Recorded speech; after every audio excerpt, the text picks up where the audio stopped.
Okay, geometry students, this is a short video on some application for math. All right, so we have a kiddie pool here. It's actually not that small, it's rather large. And the question that was asked to me by my wife is, will it be able to go on this deck right here, and will the deck be able to support the weight? All right, so that's the calculation we're going to do. Who knows, maybe you want to put this on your deck and, you know, get on a raft and then sip on a tropical smoothie and pretend you're in the Caribbean. Hopefully that's the way you're spending your Memorial Day outside and remembering loved ones and people that have come before us. But anyways, the question is, which we can use math to solve, how much weight is in this pool based on the water. And there's tons of different ways to get to this calculation. You could use rates, which is what you're going to do in calculus. You're going to solve problems like this with rates and volume. Is how much water, what is the changing volume of this pool, how many cubic inches per minute or second are coming into this pool. So you're going to use rates, which is what calculus is all about later to solve this problem. But we can use what we just learned in this last unit to solve it. It's actually quite simple. So the pool, I measured some dimensions here. We've got the height was about 12 inches of the water. All right, cross in the inside of the pool was about 50 inches, and then it was 94 inches long. So pretty big pool, and you'll be surprised at the weight of water. It does add up. All right, water is very heavy, very dense, as you can tell. So we need some unit conversions like we did in chemistry. We need the density of water, which is 997 kilograms per cubic meter. All right, we need a conversion between inches and meters. All these you can find on Google, by the way. 39.37 inches are in 1 meter, and then 1 kilogram is approximately 2.205 pounds, because obviously typically densities are given in metric, and we need to convert to something you're more familiar with, which would be pounds. And then the deck weight, if your deck's properly constructed, it can hold about 50 pounds every square foot. That's, I built my deck, so I hope it's properly constructed. We'll find out here. Let's do some math. So first step, this is all math we just did, okay? So all math you should be comfortable with. Volume is length times width times height. Let's start there and let's figure out how much volume is in this pool. So we've got 12 times 50 times 94, order doesn't matter, and that gives about 56,400 cubic inches. So that's a lot of little cubic inches that are in that little swimming pool. All right, now here's the main, the density of water is the main conversion we're going to use, because it gives us a conversion between volume and mass. All right, but mass and weight are kind of interchangeable quantities. You're going to focus on the difference between the two in physics if you take physics. But basically, for all purposes, mass and weight are going to be the same, interchangeable quantities based on if we stay at the same height on Earth. Mass is how much matter there is, and weight is how strong the Earth is pulling that downward in terms of a force.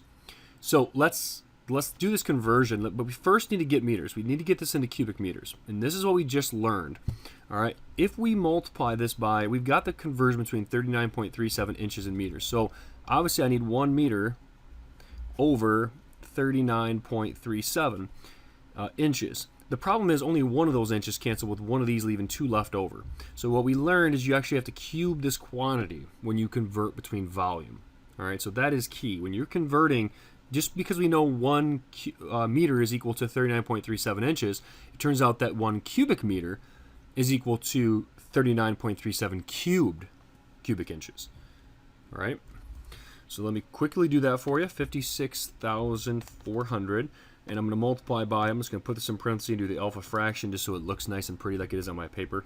1 cubic meter divided by 39.3737, and I need to cube that quantity. All right, so that would give the right answer of 0.924. So now we have the volume of this thing in cubic meters. So it's not even 1 cubic meter to show you how big a cubic meter is.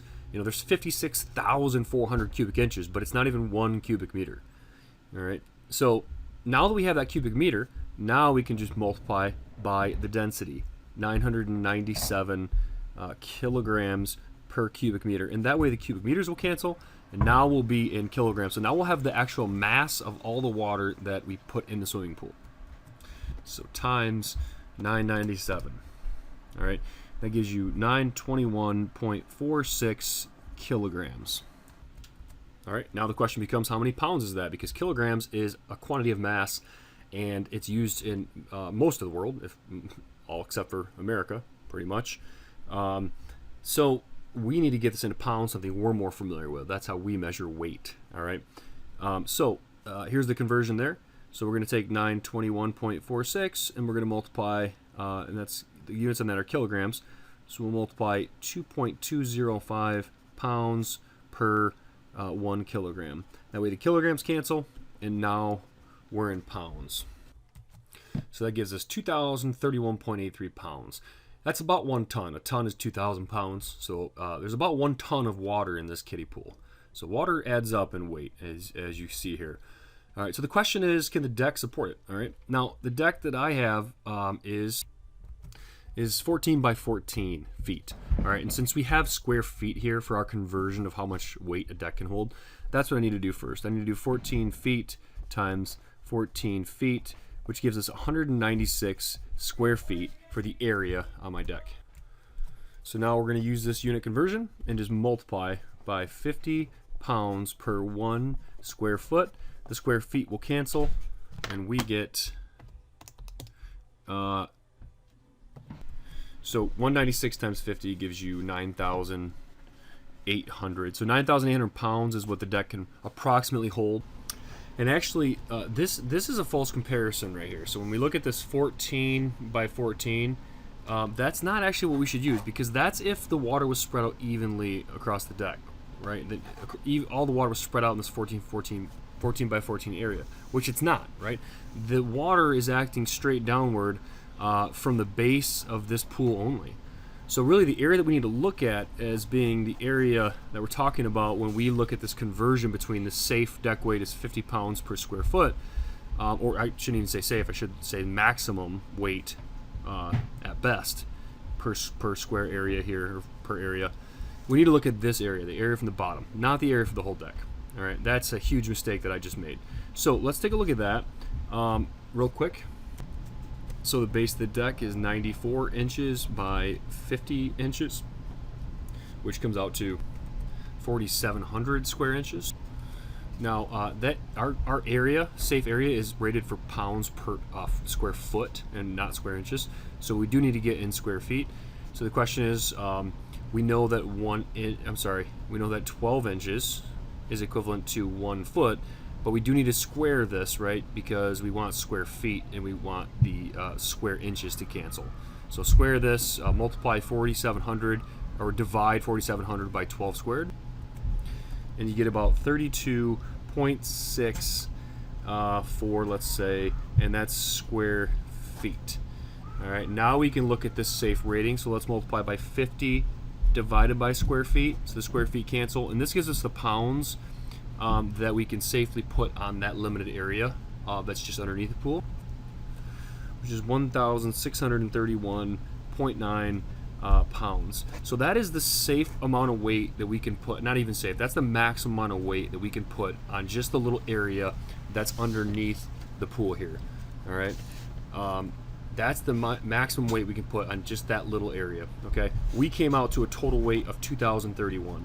So it is not safe to put 2,031 pounds on a surface that can hold a maximum of 1,631 pounds. I know this might not be the most exciting example of where you could use some of this stuff, but you can use it. You'll be surprised where it shows up, and it can help you to answer questions that might need to be answered. You might find yourself in a situation where you need to know how much volume something is, and then what that means in terms of how much you need or how much it weighs. These are important concepts that I hope you learn throughout this unit, and I hope this application example helps you. I hope you have a wonderful Memorial Day, and we'll talk